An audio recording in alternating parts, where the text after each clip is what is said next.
ਨਵਜੋਤ ਸਿੰਘ ਸਿੱਧੂ ਵੱਲੋਂ ਕੈਪਟਨ ਤੋਂ ਸਵਾਲ ਜਾਰੀ ਟਵੀਟ ਕਰ ਪੁੱਛਿਆ, ਪ੍ਰਮਾਣ ਹੋਣ ਦੇ ਬਾਵਜੂਦ 6 ਸਾਲਾਂ ਬਾਅਦ ਇੱਕ ਹੋਰ ਐਸਆਈਟੀ ਦੀ ਜਾਂਚ ਕਿਉਂ ਉਡੀਕ ਰਹੇ ਹਾਂ? ਅਜੇ ਤੱਕ ਮੁੱਖ ਦੋਸ਼ੀ ਗ੍ਰਿਫਤਾਰ ਕਿਉਂ ਨਹੀਂ ਕੀਤੇ ਗਏ? पीएम केयर फंड चो आए खराब वेंटीलेटर ते बोले ओपी सोनी, केंद्र ने 3 मैडिकल कॉलेजां नूं भेजे सन 320 हल्की क्वालिटी दे वेंटीलेटर। सेहत मंत्री नूं कीती शिकायत बाद पंजाब आए इंजीनियर। कोरोना संकट से खट्टर सरकार ते किसान आमो सामने। खट्टर बोले अंदोलन कारण फैल रहा कोरोना। गुरनाम चड़ूनी दा पलटवार, सरकारी बद इंतजामिया करके मर रहे ने लोग।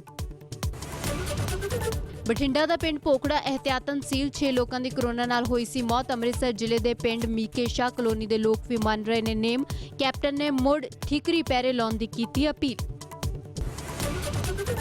मलेरकोटला बनिया पंजाब का 23वां जिला। मुख्यमंत्री वालों ईद के मौके किया गया ऐलान, शहर च नवाब शेर मुहम्मद खान के नाम से बनेगा मैडिकल कॉलेज।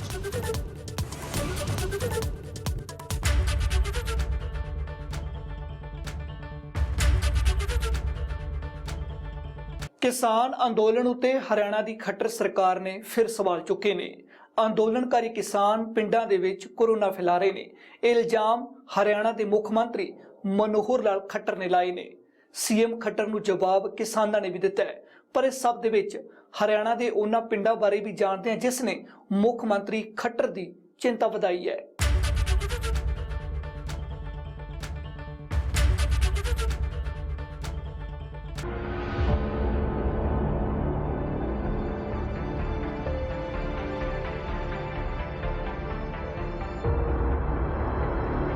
कम से कम इस आंदोलन के माध्यम से ये जो बीमारी आगे घातक बीमारी है इसका फैलाव ना हो। एक बार धरने समाप्त करने चाहिए। उन धरनों के कारण से ये जो फैलाव हुआ है बहुत जगह पर, बहुत गांव में तो हॉटस्पॉट बने इसी कारण से कि वहाँ के लोग लगातार धरनों में आ रहे हैं, जा रहे हैं। जैसे तबलीगियों को इन्होंने बदनाम किया था, ऐसे ही ये किसानों को बदनाम करेंगे। ये हमें पता था पहले से। जो मर रहे हैं सरकार की बद इंतजामी से मर रहे हैं। सिलेंडर 25,000 रुपए का ऑक्सीजन का डूब के नहीं रह जाता इस सरकार से। तो ऑक्सीजन के बिना, डॉक्टर के बिना, बेड के बिना जो मरीज मरे उसकी लाश इनके दरवाजे के आगे फूकिए, इनके नेताओं के आगे संस्कार करिए उनका। अरे कोरोना संकट विच हरियाणा की खट्टर सरकार अते किसान आमो सामने ने।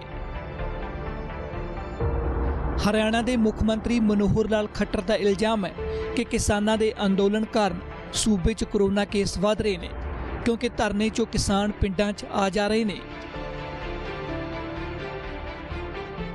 किसान नेता जो इस आंदोलन को लेकर के इतना बड़ा एक सरकार के साथ विरोध का एक वातावरण बनाए हुए थे, उनसे मैंने पिछले 1 महीना पहले अपील की थी कि कम से कम इस आंदोलन के माध्यम से ये जो बीमारी आगे घातक बीमारी है इसका फैलाव ना हो। एक बार धरने समाप्त करने चाहिए। कोरोना समाप्ति के बाद फिर उनको धरने लगाने होंगे तो कोई नहीं रोकने वाला है। लेकिन वही चीज आज हमको सामने आई है कि उन धरनों के कारण से ये जो फैलाव हुआ है बहुत जगह पर, बहुत गांव में तो हॉटस्पॉट बने इसी कारण से कि वहाँ के लोग लगातार धरनों में आ रहे हैं, जा रहे हैं। इसके कारण से ये कठिनाई आई है। तो इसमें अभी भी ये सब नेता उस विषय को समझें। सीएम खट्टर इत्थे ही नहीं रुके। उन्होंने कहा कि किसान टेस्ट भी नहीं करवा रहे। अपील की थी कि शक करने की बजाय किसान सेहत सुविधावां ते भरोसा करन। जो ये बार बार रट लगाते हैं कि हम इंजेक्शन तो लगवा लेंगे लेकिन हम टेस्ट नहीं करवाएंगे। टेस्ट नहीं करवाएंगे तो पता ही नहीं लगता कौन व्यक्ति कोरोना से प्रभावित हो चुका है, कौन नहीं हो चुका है। तो टेस्टिंग भी कराने के लिए और वो लोग आगे आएँ। और वास्तव में कोरोना से अगर कोई प्रभावित व्यक्ति पॉजिटिव आता है तो उसका इलाज होना चाहिए। अपनी व्यवस्थाओं यानी खास करके हेल्थ व्यवस्था, मेडिकल एजुकेशन की व्यवस्थाएं, इस पर भरोसा रखें, किसी प्रकार की शंका न करें। राजनीतिक तौर पर शंकाएं एक दूसरे पर हो सकती हैं, लेकिन हमने मेडिकल और हेल्थ सर्विसेज जैसे पवित्र कार्य पर भी अगर अपनी शंकाएं करनी शुरू कर दी तो ये एक बहुत ही मैं कहता हूँ छोटी सोच होगी। तो इस सोच से ऊपर उठ करके हम अभी सभी किसान बंधु जो धरनों पर बैठे वो अपने टेस्ट जरूर कराएं। ये मेरी ओर से अपील है। मुख मंत्री मनोहर लाल खट्टर नूं जवाब किसान लीडरां ने भी दिता है। हरियाणा के ही किसान लीडर गुरनाम सिंह चड़ूनी का कहना है कि सरकार अजिहे बयान किसान अंदोलन नूं बदनाम करने लई दे रही है। साथियों, इन्होंने बयान दिया है कि किसानों की वजह से कोरोना फैल रहा है। हमें पता था ये बयान देंगे, इनकी नीयत पर का हमें पता था कि ये बयान देंगे। जैसे तबलीगियों को इन्होंने बदनाम किया था, ऐसे ही ये किसानों को बदनाम करेंगे, ये हमें पता था पहले से। इसीलिए कोरोना फैलाया गया, इसीलिए कोरोना की दुहाई दी गई। लेकिन मैं इनको बता देना चाहता हूँ, इनको समझा देना चाहता हूँ कि पिछले के कोरोना जो है, जो यहाँ के लोग गुड़गांव में नौकरी कर रहे हैं, दिल्ली में नौकरी कर रहे हैं, फरीदाबाद में नौकरी कर रहे हैं, और वो लोग गाँव में आते हैं। कोरोना दिल्ली में है, कोरोना गुड़गांव में हो सकता है, यहाँ धरनों पे कोरोना नहीं है, यहाँ कोरोना नहीं है। वो जो लोग गाँव में जा रहे हैं उनसे हो सकता है कोरोना फैले। पिछले बार में गाँव वालों ने ये किया था कि जो दिल्ली में नौकरी कर रहे हैं, जो फरीदाबाद में गुड़गांव में नौकरी कर रहे हैं, वो वहीं रहें, जो गांव में ना आए। और वो गांव में नहीं गए थे, कोरोना गांव तक नहीं फैला था। अब ये कह रहे अब वो आ जा रहे हैं, ये एक बड़ी वजह हो सकती है कोरोना की। साथियों, ये अफवाहें फैला के इस धरने को समाप्त करना चाहते हैं, लेकिन हम कहते हैं इस धरने पे परमात्मा की दया है। हम कुंडली गांव में धरना दे रहे हैं, 1.5 लाख आबादी कुंडली गांव की है, एक भी आदमी कुंडली गांव में अभी तक कोरोना से नहीं मरा। गुरनाम सिंह चड़ूनी ने इल्जाम लाया कि लोग सरकार ਦੀ बद इंतजामी ਕਾਰਨ मर रहे ਨੇ। किसान लीडर चड़ूनी ने ਤਾਂ ਲੋਕਾਂ ਨੂੰ ਇੱਥੋਂ ਤੱਕ ਅਪੀਲ ਕਰ ਦਿੱਤੀ ਕਿ ਕੋਰੋਨਾ ਮ੍ਰਿਤਕਾਂ ਦੀਆਂ ਲਾਸ਼ਾਂ ਦਾ ਸੰਸਕਾਰ ਨੇਤਾਵਾਂ ਦੇ ਘਰ ਬਾਹਰ ਕੀਤਾ ਜਾਵੇ। जो मर रहे हैं सरकार की बद इंतजामी से मर रहे हैं। गैस का सिलेंडर 25,000 रुपए का ऑक्सीजन का डूब के नहीं मरा जाता इस सरकार से। 1 करोड़ में एक प्रोजेक्ट लग जाता है, 1 हफ्ते में लग जाता है। ये प्रधानमंत्री की एडवर्टाइजमेंट पे रोजाना 3 करोड़ खर्च है। 3 प्लांट गैस के रोजाना उसी पैसे में लग सकते हैं। 1 साल से इनके पास गैस का इंतजाम नहीं हुआ, बेडों का इंतजाम नहीं हुआ इनके पास, एम्बुलेंस का इंतजाम नहीं हुआ इनके पास। हम कहते हैं जो ऑक्सीजन के बिना, डॉक्टर के बिना, बेड के बिना जो मरीज मरे, उसकी लाश इनके दरवाजे के आगे फूकिए, इनके नेताओं के आगे संस्कार करिए उनका। अरे 12,000 15,000 रुपया संस्कार का ले रहे हैं लोग, जमुना में फेंक रहे हैं लाशें। जमुना में फेंकने की बजाय के घरों के आगे फेंके। सीएम खट्टर ਦੇ ਬਿਆਨ ਤੋਂ ਨਿਰਾਸ਼ ਕਿਸਾਨਾਂ ਨੇ ਜੀਂਦ ਵਿੱਚ ਖਟਕੜ ਟੋਲ ਪਲਾਜ਼ਾ ਤੇ ਮੁੱਖ ਮੰਤਰੀ ਖੱਟਰ ਦਾ ਪੁਤਲਾ ਫੂਕਿਆ। ਕਿਸਾਨਾਂ ਨੇ ਸਾਫ਼ ਕੀਤਾ ਕਿ ਉਹ ਕਿਸੇ ਵੀ ਹਾਲਤ ਵਿੱਚ ਅੰਦੋਲਨ ਖਤਮ ਨਹੀਂ ਕਰਨਗੇ। कि किसान कोरोना फैलाते हैं, लेकिन हम कहना चाहते हैं कि किसान कोरोना नहीं फैलाते। किसान तो जो WHO की गाइडलाइन का पूरी तरह से पालन करते हैं, लेकिन ये सरकार कोरोना फैलाती है रैली के माध्यम से, और जो स्टेट के अंदर तरह तरह के प्रोग्राम देती है। इसलिए हमने जो किसानों के बारे में कहा था कि किसान कोरोना को फैलाते हैं, उसके विरोध में हमने आज मनोहर लाल खट्टर का और कंवरपाल गुर्जर जो शिक्षा मंत्री है उनका पुतला फूकिया है। ਅੰਦੋਲਨ ਤੇ ਬਿਆਨ ਨੂੰ ਲੈ ਕੇ ਕਿਸਾਨ ਖੱਟਰ ਸਰਕਾਰ ਨੂੰ ਜ਼ਰੂਰ ਕੋਸ ਰਹੇ ਨੇ, ਪਰ ਹਰਿਆਣਾ ਦੇ ਮੁੱਖ ਮੰਤਰੀ ਮਨੋਹਰ ਲਾਲ ਖੱਟਰ ਦੀਆਂ ਚਿੰਤਾਵਾਂ ਸੂਬੇ ਦੇ ਕਈ ਪਿੰਡਾਂ ਨੇ ਵਧਾਈਆਂ ਨੇ। ਇਹ ਹਰਿਆਣਾ ਦੇ ਜੀਂਦ ਜ਼ਿਲ੍ਹੇ ਦਾ ਪਿੰਡ ਬਿਰੋਲੀ ਹੈ। ਇੱਥੇ 206 ਪਿੰਡ ਵਾਸੀਆਂ ਨੇ ਕੋਰੋਨਾ ਟੈਸਟ ਕਰਵਾਇਆ ਸੀ, ਜਿਨ੍ਹਾਂ ਵਿੱਚੋਂ 41 ਲੋਕ ਪੋਜ਼ਿਟਿव पाए गए ने।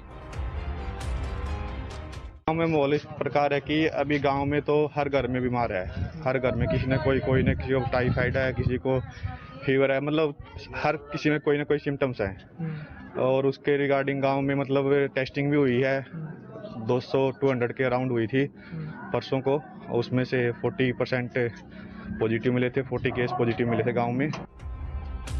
डॉक्टर परमजीत सिंह मुताबिक पॉजिटिव मरीजों की हालत ठीक है, जिन्होंने आइसोलेट कर दिता गया है।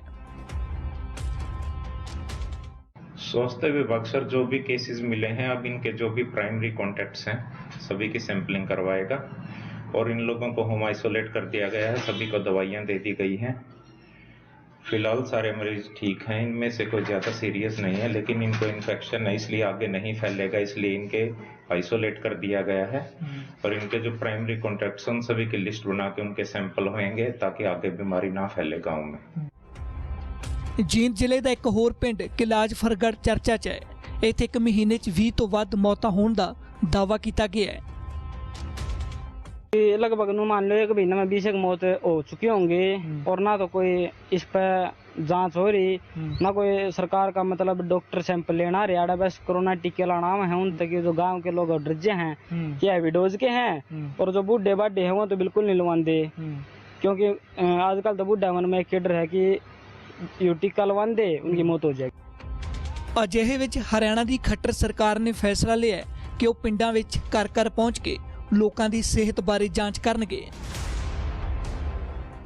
कि ग्रामीण क्षेत्र के अंदर थोड़ा इसका प्रभाव दिखने लगा है, बल्कि कहीं कहीं तो ज़्यादा दिखने लगा है। हमने वहाँ हॉटस्पॉट्स इसकी पहचान कराई है। 15 तारीख परसों सुबह से जो फील्ड के लोग हैं वो घर घर जाके सर्वे करना शुरू करेंगे, और वहाँ जो कैंप्स बनेंगे, आइसोलेशन जो सेंटर्स होंगे, उन सेंटर्स के अंदर अलग से टीम होगी। वो टीम वहाँ बैठ करके ऐसे लोगों का जो प्रारंभिक उपचार है वो करेंगे। जो उसमें मॉडरेट और सीवियर जो पेशेंट्स मिलेंगे उनको PHC, CHC अथवा हॉस्पिटल्स में वहाँ डाइवर्ट करेंगे, और अगर हमारे सिविल हॉस्पिटल्स में अगर आवश्यकता होने पर वहाँ बेड्स अगर कम रहे तो उनको प्राइवेट हॉस्पिटल्स के अंदर रेफर करेंगे, और आयुष्मान भारत का जो हमारे सिस्टम है, स्कीम है, उस स्कीम में उनका वहाँ इलाज होगा। इसमें गांव के जो लोग हैं, चुने हुए पूर्व प्रतिनिधि, जो मानो आप तो पंचायतें नहीं रही वहाँ, तो पूर्व प्रतिनिधि जितने गांव के हैं जनप्रतिनिधि, उनको भी सबको अपने इसमें सहयोग में लिया है। गांव के नंबरदार हैं वो भी सहयोग करेंगे, सरकारी कर्मचारी सब टीमें बनाएंगे। ਹਰਿਆਣਾ ਵਿੱਚ ਕੋਰੋਨਾ ਕਾਰਨ 6000 ਤੋਂ ਜ਼ਿਆਦਾ ਲੋਕਾਂ ਦੀ ਮੌਤ ਹੋ ਚੁੱਕੀ ਹੈ। ਹਾਲੇ ਵੀ ਸੂਬੇ 'ਚ 1 ਲੱਖ ਤੋਂ ਵੱਧ ਕੋਰੋਨਾ ਦੇ ਐਕਟਿਵ ਕੇਸ ਨੇ। ਇਹਨਾਂ ਹਾਲਾਤਾਂ ਵਿੱਚ ਕਿਸਾਨਾਂ ਉੱਤੇ ਠੀਕਰਾ ਫੋੜਨ ਬਾਅਦ ਸਰਕਾਰ ਸਵਾਲਾਂ 'ਚ ਹੈ।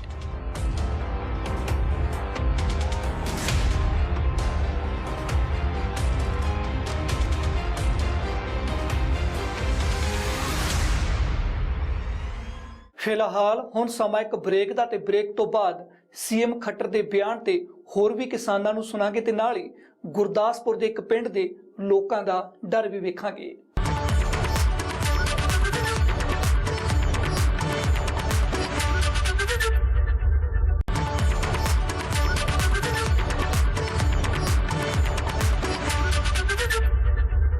ਹਰਿਆਣਾ ਦੇ ਮੁੱਖ ਮੰਤਰੀ ਮਨੋਹਰ ਲਾਲ ਖੱਟਰ ਨੂੰ ਜਵਾਬ ਕਈ ਕਿਸਾਨ ਲੀਡਰਾਂ ਨੇ ਦਿੱਤਾ ਹੈ। ਕੋਈ ਸਰਕਾਰ ਦੇ ਬਿਆਨ ਨੂੰ ਕੋਰੋਨਾ ਸੰਕਟ ਦੇ ਵਿੱਚ ਕਮੀਆਂ ਛਪਾਉਣ ਵਾਲਾ ਦੱਸ ਰਿਹਾ, ਤੇ ਕੋਈ ਚੁਣਾਵੀ ਸੂਬਿਆਂ 'ਚ ਸਿਆਸੀ ਰੈਲੀਆਂ ਸਰਕਾਰ ਨੂੰ ਯਾਦ ਕਰਵਾ ਰਿਹਾ ਹੈ। ਇਸ ਲੜਾਈ ਦੇ ਵਿੱਚ ਅਸੀਂ ਤੁਹਾਨੂੰ ਗੁਰਦਾਸਪੁਰ ਦੇ ਇੱਕ ਪਿੰਡ ਲੈ ਕੇ ਚੱਲਦੇ ਹਾਂ, ਜਿੱਥੇ ਕੋਰੋਨਾ ਕਾਰਨ ਹੋਈਆਂ ਮੌਤਾਂ ਤੋਂ ਬਾਅਦ ਲੋਕਾਂ 'ਚ ਇੰਨਾ ਖੌਫ ਹੈ ਕਿ ਲੋਕ ਕੋਰੋਨਾ ਟੈਸਟ ਵੀ ਨਹੀਂ ਕਰਵਾ ਰਹੇ।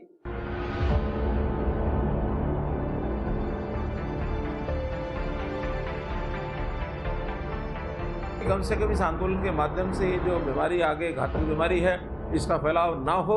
एक बार धरने समाप्त करने चाहिए। तो उन धरनों के कारण से ये जो फैलाव हुआ है, बहुत जगह पर, बहुत गांव में तो हॉटस्पॉट बने इसी कारण से कि वहाँ के लोग लगातार धरनों में आ रहे हैं, जा रहे हैं। ये तो झूठ बोल रहे, अपनी कमियों को छुपाने के लिए ये इस तरह के बयानबाजी कर रहे हैं। बयान आते रहे ने तो असी तो खट्टर जी को पूछांगे। ये तो कहा प्रधानमंत्री जी, गृह मंत्री जी, ਲੱਖਾਂ ਦੇ ਇਕੱਠ ਬੰਗਾਲ 'ਚ ਉਹਨਾਂ ਨੇ ਕਰੋਨਾ ਕਿੰਨੀ ਕੁ ਫੈਲਾਈ ਹੈ, ਇਹਦੇ ਬਾਰੇ ਮਾੜਾ ਜਿਹਾ ਦੱਸ ਦਿਓ। ਅੰਦੋਲਨਕਾਰੀ ਕਿਸਾਨ ਕੋਰੋਨਾ ਫੈਲਾ ਰਹੇ ਨੇ। ਹਰਿਆਣਾ ਦੇ ਸੀਐਮ ਮਨੋਹਰ ਲਾਲ ਖੱਟਰ ਦੇ ਇਸ ਬਿਆਨ ਬਾਅਦ ਉਹ ਕਿਸਾਨਾਂ ਦੇ ਨਿਸ਼ਾਨੇ ਉੱਤੇ ਨੇ। ਕਿਸਾਨ ਲੀਡਰ ਰਾਕੇਸ਼ ਟਿਕੈਤ ਦਾ ਕਹਿਣਾ ਹੈ ਸਰਕਾਰ ਕੋਰੋਨਾ ਸੰਕਟ 'ਚ ਆਪਣੀਆਂ ਕਮੀਆਂ ਛਪਾਉਣ ਲਈ ਕਿਸਾਨਾਂ ਨੂੰ ਬਦਨਾਮ ਕਰ ਰਹੀ ਹੈ।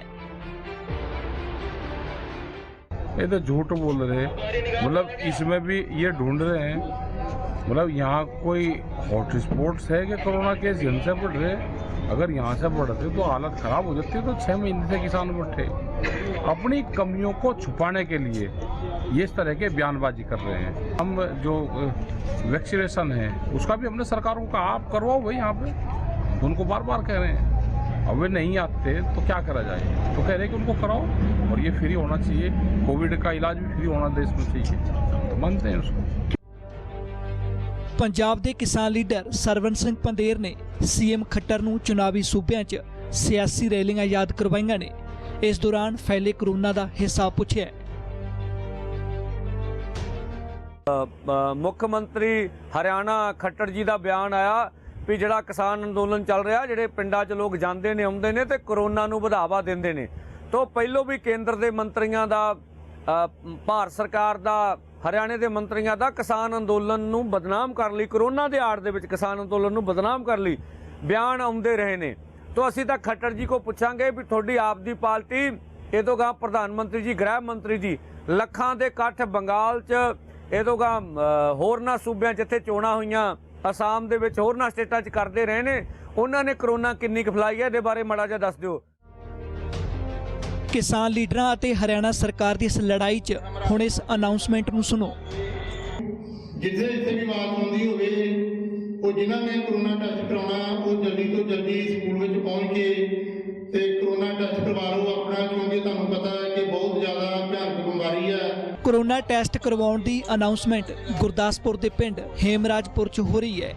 ਪਿੰਡ ਦੇ ਸਰਕਾਰੀ ਸਕੂਲ 'ਚ ਪਿੰਡ ਵਾਸੀਆਂ ਦੇ ਕਰੋਨਾ ਟੈਸਟ ਕਰਨ ਲਈ ਸਿਹਤ ਅਧਿਕਾਰੀ ਪਹੁੰਚੇ, ਪਰ ਪਿੰਡ ਵਾਸੀਆਂ ਨੇ ਇਸ ਅਨਾਉਂਸਮੈਂਟ ਨੂੰ ਅਣਸੁਣਿਆ ਕਰ ਦਿੱਤਾ। ਜਿੱਥੇ ਜਿੱਥੇ ਵੀ ਆਵਾਜ਼ ਹੁੰਦੀ ਹੋਵੇ ਉਹ ਜਿਨ੍ਹਾਂ ਨੇ ਕਰੋਨਾ ਟੈਸਟ ਕਰਾਉਣਾ ਉਹ ਜਲਦੀ ਤੋਂ ਜਲਦੀ ਸਕੂਲ ਵਿੱਚ ਪਹੁੰਚ ਕੇ ਤੇ ਕਰੋਨਾ ਟੈਸਟ ਕਰਵਾ ਲਓ ਆਪਣਾ, ਕਿਉਂਕਿ ਤੁਹਾਨੂੰ ਪਤਾ ਹੈ ਕਿ ਬਹੁਤ ਜ਼ਿਆਦਾ ਭਿਆਨਕ ਬਿਮਾਰੀ ਹੈ। ਪਿੰਡ ਦੇ ਸਰਪੰਚ ਕੁਲਦੀਪ ਸਿੰਘ ਮੁਤਾਬਕ ਸਵੇਰ ਤੋਂ ਦੁਪਹਿਰ ਤੱਕ ਉਹਨਾਂ ਕੋਲ ਕੋਈ ਟੈਸਟ ਕਰਵਾਉਣ ਨਹੀਂ ਪਹੁੰਚਿਆ, ਜਿਨ੍ਹਾਂ ਦਾ ਮੰਨਣਾ ਹੈ ਕਿ ਹਸਪਤਾਲਾਂ 'ਚ ਕਰੋਨਾ ਕਾਰਨ ਹੋ ਰਹੀਆਂ ਮੌਤਾਂ ਤੋਂ ਲੋਕ ਡਰੇ ਹੋਏ ਨੇ।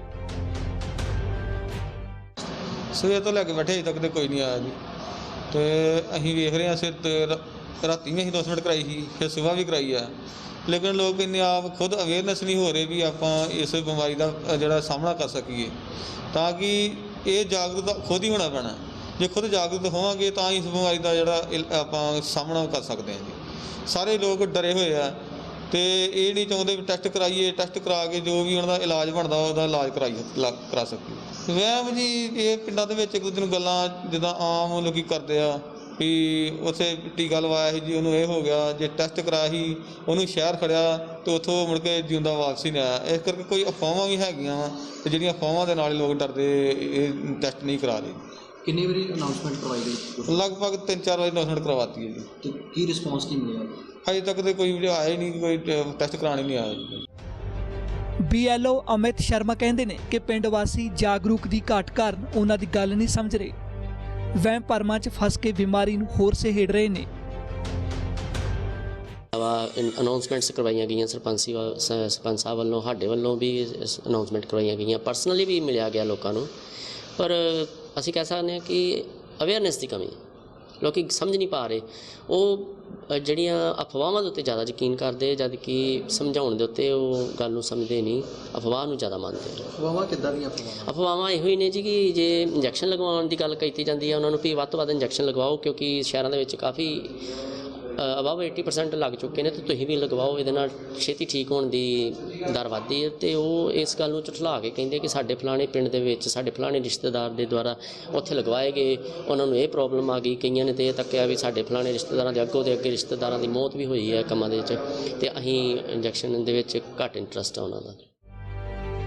ਕੋਰੋਨਾ ਸੰਕਟ ਲਈ ਕਿਸਾਨਾਂ ਨੂੰ ਜ਼ਿੰਮੇਵਾਰ ਠਹਿਰਾਉਣਾ ਸਹੀ ਨਹੀਂ ਕਿਹਾ ਜਾ ਸਕਦਾ, ਪਰ ਲੋੜ ਹੈ ਲੋਕ ਟੈਸਟ ਕਰਵਾਉਣ, ਪ੍ਰਸ਼ਾਸਨ ਦਾ ਸਾਥ ਦਿੱਤਾ ਜਾਵੇ ਤਾਂ ਜੋ ਇਸ ਬਿਮਾਰੀ ਨੂੰ ਹੋਰ ਫੈਲਣ ਤੋਂ ਰੋਕਿਆ ਜਾ ਸਕੇ। ਜਿੱਥੇ ਜਿੱਥੇ ਵੀ ਆਵਾਜ਼ ਹੁੰਦੀ ਹੋਵੇ ਉਹ ਜਿਨ੍ਹਾਂ ਨੇ ਕਰੋਨਾ ਟੈਸਟ ਕਰਾਉਣਾ ਉਹ ਜਲਦੀ ਤੋਂ ਜਲਦੀ ਸਕੂਲ ਵਿੱਚ ਪਹੁੰਚ ਕੇ ਤੇ ਕਰੋਨਾ ਟੈਸਟ ਕਰਵਾ ਲਓ ਆਪਣਾ, ਕਿਉਂਕਿ ਤੁਹਾਨੂੰ ਪਤਾ ਹੈ ਕਿ ਬਹੁਤ ਜ਼ਿਆਦਾ ਭਿਆਨਕ ਬਿਮਾਰੀ ਹੈ। ਹੁਣ ਰੁਕਦੇ ਇੱਕ ਹੋਰ ਬ੍ਰੇਕ ਲਈ, ਤੇ ਬ੍ਰੇਕ ਤੋਂ ਬਾਅਦ ਕਰੋਨਾ ਸੰਕਟ ਦੇ ਵਿੱਚ ਅੰਮ੍ਰਿਤਸਰ ਜ਼ਿਲ੍ਹੇ ਸਣੇ ਬਠਿੰਡਾ ਜ਼ਿਲ੍ਹੇ ਦੇ ਕਈ ਪਿੰਡਾਂ ਦੇ ਹਾਲਾਤ ਵਿਖਾਵਾਂਗੇ।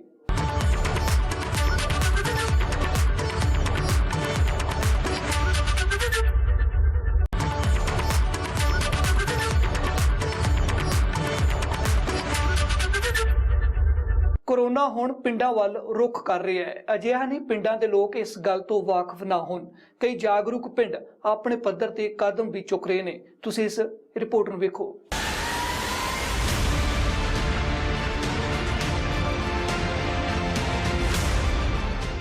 ਇੱਕ ਪਾਸੇ ਕੋਰੋਨਾ ਸੰਕਟ ਦੌਰਾਨ ਹਰਿਆਣਾ ਦੀ ਖੱਟਰ ਸਰਕਾਰ ਅੰਦੋਲਨਕਾਰੀ ਕਿਸਾਨਾਂ ਨੂੰ ਵਾਧੇ ਕੇਸਾਂ ਲਈ ਜ਼ਿੰਮੇਵਾਰ ਠਹਿਰਾ ਰਹੀ ਹੈ, ਦੂਜੇ ਪਾਸੇ ਕਿਸਾਨ ਸਰਕਾਰ ਨੂੰ ਉਸ ਦੀ ਜ਼ਿੰਮੇਵਾਰੀ ਯਾਦ ਕਰਵਾ ਰਹੇ ਨੇ। ਪਰ ਇਸ ਲੜਾਈ ਵਿੱਚ ਇਹਨਾਂ ਤਸਵੀਰਾਂ ਨੂੰ ਵੇਖੋ, ਅੰਮ੍ਰਿਤਸਰ ਜ਼ਿਲ੍ਹੇ ਦੇ ਪਿੰਡ ਮੀਕੇ ਸ਼ਾਹ ਕਲੋਨੀ ਦੀਆਂ ਨੇ, ਇੱਥੇ ਕਰੋਨਾ ਸੰਕਟ 'ਚ ਪਿੰਡ ਪੂਰੀ ਤਰ੍ਹਾਂ ਜਾਗਰੂਕ ਹੈ, ਜਿਸ ਦੀ ਗਵਾਹੀ ਪਿੰਡ ਦੀਆਂ ਗਲੀਆਂ ਵਿਚਲੀਆਂ ਕੰਧਾਂ ਉੱਪਰ ਲਿਖਿਆ ਇਹ ਸੁਨੇਹਾ ਭਰ ਰਿਹਾ ਹੈ, ਜਿਸ ਵਿੱਚ ਹੱਥ ਧੋਣ ਅਤੇ ਸਾਫ਼ ਸਫਾਈ ਦੀ ਅਪੀਲ ਹੈ। ਨਤੀਜਾ ਪਿੰਡ ਵਿੱਚ ਕੋਈ ਕਰੋਨਾ ਕੇਸ ਨਹੀਂ ਹੈ। ਸਾਰਿਆਂ ਪਹਿਲਾਂ ਤੇ ਪ੍ਰਮਾਤਮਾ ਦੀ ਦੇਣ ਹੈ ਜੀ, ਸਾਡੇ ਪਿੰਡ ਕੋਈ ਕਰੋਨਾ ਦਾ ਕੇਸ ਨਹੀਂ ਹੈਗਾ। ਕਿ ਜਿਹੜਾ ਕਰੋਨਾ ਮਹਾਮਾਰੀ ਦੇ ਵਿੱਚ ਜੋ ਪੰਜਾਬ ਸਰਕਾਰ ਵੱਲੋਂ ਦੱਸਿਆ ਜਾ ਰਿਹਾ ਹੈ ਕਿ ਪਿੰਡ ਦੇ ਵਿੱਚ ਜ਼ਿਆਦਾ ਬੰਦੇ ਇਕੱਠ ਨਾ ਕਰੋ ਜੀ, ਫਿਰ ਆਪਣੇ ਪਿੰਡਾਂ ਦੇ ਵਿੱਚ ਸਾਰੇ ਆਪਾਂ ਘਰ ਘਰ ਜਾ ਕੇ ਸੈਨੀਟਾਈਜ਼ਰ ਕੀਤਾ ਜੀ। ਉਸ ਤੋਂ ਬਾਅਦ ਹਰ ਇੱਕ ਭਰਾ ਭੈਣ ਨੂੰ ਆਪਾਂ ਬੇਨਤੀ ਕੀਤੀ ਸੀ। ਇੱਥੇ ਆਪਣੇ ਵੇਖੋ ਜੀ, ਇੱਥੇ ਇਕੱਠ ਹੁੰਦਾ ਸੀ, ਬੁੱਢੇ ਜੋ ਕਿ ਪੰਚਾਇਤ ਦੇ ਘਰ 100-100 ਬੰਦਾ ਬੈਠਾ ਹੁੰਦਾ ਸੀ। ਹੁਣ ਵੇਖੋ ਕਿ ਆਪਣਾ ਕੋਈ ਵੀ ਬੰਦਾ ਜਿਹੜਾ ਵੀ ਸਾਡੇ ਇੱਥੇ ਕੋਈ ਦਿਖਾਈ ਨਹੀਂ ਦੇ ਰਿਹਾ, ਤਾਂ ਕਿ ਆਪਾਂ ਸਾਰਿਆਂ ਨੂੰ ਕਿਹਾ ਕਿ ਕਰੋਨਾ ਮਹਾਮਾਰੀ ਦੇ ਵਿੱਚ ਤੁਸੀਂ ਇਕੱਠ ਨਹੀਂ ਕਰਨਾ। ਜੋ ਪੰਜਾਬ ਸਰਕਾਰ ਵੱਲੋਂ ਸਾਨੂੰ ਹਦਾਇਤਾਂ ਦਿੱਤੀਆਂ ਜਾਂਦੀਆਂ ਨੇ ਉਹਨਾਂ ਆਪਾਂ ਪਾਲਣ ਕਰਨਾ ਆ, ਤੇ ਘਰ ਘਰ ਵਿੱਚ ਰਹੋ। ਤੇ ਜੇ ਕੋਈ ਮਰਗ ਹੁੰਦੀ ਆ ਜਾਂ ਕੁਛ ਹੁੰਦਾ, ਕੋਈ ਖੁਸ਼ੀ ਦਾ ਪ੍ਰੋਗਰਾਮ ਹੁੰਦਾ, ਆਪਾਂ ਇਹੋ ਬੇਨਤੀ ਕੀਤੀ ਆ ਜੀ, ਥੋੜਾ ਡਿਸਟੈਂਸ ਕਰਕੇ 10 ਬੰਦੇ ਜਿਹੜੇ ਪ੍ਰੋਗਰਾਮ ਦੇ ਵਿੱਚ ਆਓ, ਤੇ ਤਾਂ ਕਿ ਆਪਾਂ ਇੱਕ ਦੂਜੇ ਦੇ ਨਾਲ ਡਿਸਟੈਂਸ ਬਣਾ ਕੇ ਜੋ ਵੀ ਕੰਮ ਕਰਨਾ ਹੈ। ਅਗਲੀ ਤਸਵੀਰ ਬਠਿੰਡਾ ਦੇ ਪਿੰਡ ਪੋਖੜਾ ਦੀ ਹੈ। ਸੁੰਨੀਆਂ ਪਈਆਂ ਗਲੀਆਂ, ਪਿੰਡ ਦੇ ਐਂਟਰੀ ਪੁਆਇੰਟ ਉੱਤੇ ਲਿਖਿਆ ਸੁਨੇਹਾ। ਇਸ ਪਿੰਡ ਵਿੱਚ 6 ਮੌਤਾਂ ਹੋ ਚੁੱਕੀਆਂ ਨੇ, ਕਈ ਲੋਕ ਆਈਸੋਲੇਟ ਨੇ। ਸਾਡੇ ਜੀ ਮਤਲਬ ਪਿਛਲੇ 5-4 ਦਿਨਾਂ ਤੋਂ ਜੀ ਮਤਲਬ ਕਰੋਨਾ 'ਚ ਮਤਲਬ ਪੋਜ਼ੀਟਿਵ 6 ਤਾਂ ਮੌਤਾਂ ਹੋ ਗਈਆਂ ਜੀ। ਇੱਕ ਪਰਿਵਾਰ ਦੇ ਮਤਲਬ ਉਹਨਾਂ ਦੇ ਮਾਤਾ ਜੀ ਤੇ ਇੱਕ ਸਾਡੇ ਪੰਚਾਇਤ ਮੈਂਬਰ ਸੀਗੇ, ਉਹਨਾਂ ਦੀ ਧਰਮ ਪਤਨੀ, ਉਹਨਾਂ ਦੋਨਾਂ ਜਣਿਆਂ ਦੀ ਮੌਤ ਹੋ ਗਈ ਜੀ। ਉਹਨਾਂ ਦਾ ਨਾਮ ਸੀ ਗੁਰਜੀਤ ਕੌਰ, ਸਾਡੇ ਪੰਚਾਇਤ ਮੈਂਬਰ ਸੀਗੇ ਜੀ, ਤੇ ਉਹਨਾਂ ਦੇ ਪਤੀ ਬਲਵਿੰਦਰ ਸਿੰਘ ਮਤਲਬ ਸਾਡੇ ਦੋਸਤ ਵੀ ਸੀਗੇ, ਭਰਾਵਾਂ ਵਾਲੀ ਗੱਲ ਵੀ ਸੀਗੀ ਜੀ।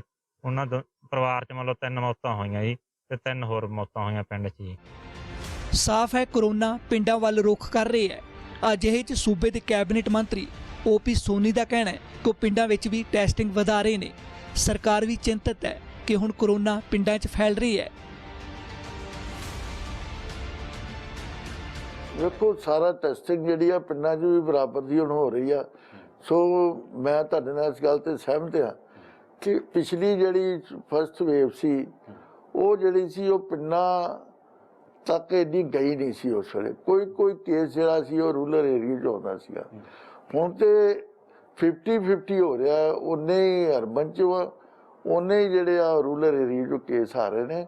ਸੋ ਥੋੜ੍ਹਾ ਜਿਹਾ ਇਹ ਸੋਚਣ ਦਾ ਵਿਸ਼ਾ, ਪਰ ਸਰਕਾਰ ਪੂਰਾ ਧਿਆਨ ਦੇ ਰਹੀ ਹੈ। ਪੰਜਾਬ ਸਰਕਾਰ ਦੇ ਹੈਲਥ ਐਡਵਾਈਜ਼ਰ ਡਾਕਟਰ KK ਤਲਵਾਰ ਵੀ ਮੰਨਦੇ ਨੇ ਕਿ ਸੂਬੇ ਦੇ ਪਿੰਡਾਂ 'ਚ ਹੋਰ ਵੀ ਭਰੋਸਾ ਕਾਇਮ ਕਰਨ ਦੀ ਲੋੜ ਹੈ। ਇਹ ਭਰੋਸਾ ਹੀ ਪਿੰਡਾਂ ਦੇ ਲੋਕਾਂ ਨੂੰ ਟੈਸਟਿੰਗ ਲਈ ਪ੍ਰੇਰੇਗਾ। ਪਿੰਡਾਂ ਵਾਸਤੇ ਜ਼ਿਆਦਾ ਇਹ ਹੋ ਰਿਹਾ ਕਿ ਅਸੀਂ ਟੈਸਟ ਜ਼ਿਆਦਾ ਕਰੀਏ ਉੱਥੇ, ਔਰ ਲੋਕਾਂ ਨੂੰ ਇਨਵੋਲਵ ਕਰੀਏ। ਜਿਹੜੇ ਲੋਕਲ ਡਾਕਟਰ ਵੀ ਹੈ, ਸਾਡੇ ਵਰਕਰ ਵੀ ਹੈ।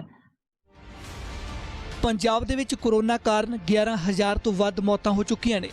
ਹਾਲੇ ਵੀ ਸੂਬੇ ਭਰ ਵਿੱਚ ਕਰੋਨਾ ਦੇ 80,000 ਤੋਂ ਵੱਧ ਐਕਟਿਵ ਕੇਸ ਨੇ। ਇਹਨਾਂ ਹਾਲਾਤਾਂ ਵਿੱਚ ਪੰਜਾਬ ਸਰਕਾਰ ਵਿਦੇਸ਼ਾਂ ਤੋਂ ਵੈਕਸੀਨ ਖਰੀਦੇਗੀ। ਲੋੜ ਹੈ ਇਸ ਮਹਾਮਾਰੀ ਨਾਲ ਮਿਲ ਕੇ ਨਜਿੱਠਿਆ ਜਾਵੇ, ਨਾ ਕਿ ਇੱਕ ਦੂਜੇ ਉੱਤੇ ਤੌਹਮਤਬਾਜ਼ੀ ਨਾਲ, ਕਿਉਂਕਿ ਹਰਿਆਣਾ ਦੀ ਖੱਟਰ ਸਰਕਾਰ ਦੇ ਬਿਆਨ ਬਾਅਦ ਅੰਦੋਲਨਕਾਰੀ ਕਿਸਾਨ ਕਰੋਨਾ ਸੰਕਟ 'ਚ ਸਰਕਾਰੀ ਰਵੱਈਏ ਤੋਂ ਨਿਰਾਸ਼ ਨੇ। ਫਿਲਹਾਲ ਦੇ ਲਈ ਇਹਨਾਂ ਹੀ ਦੇਸ਼ ਦੁਨੀਆ ਦੀਆਂ तमाम ਖਬਰਾਂ ਵੇਖਣ ਲਈ ਤੁਸੀਂ ਵੇਖਦੇ ਰਹੋ ABP ਸਾਂਝਾ।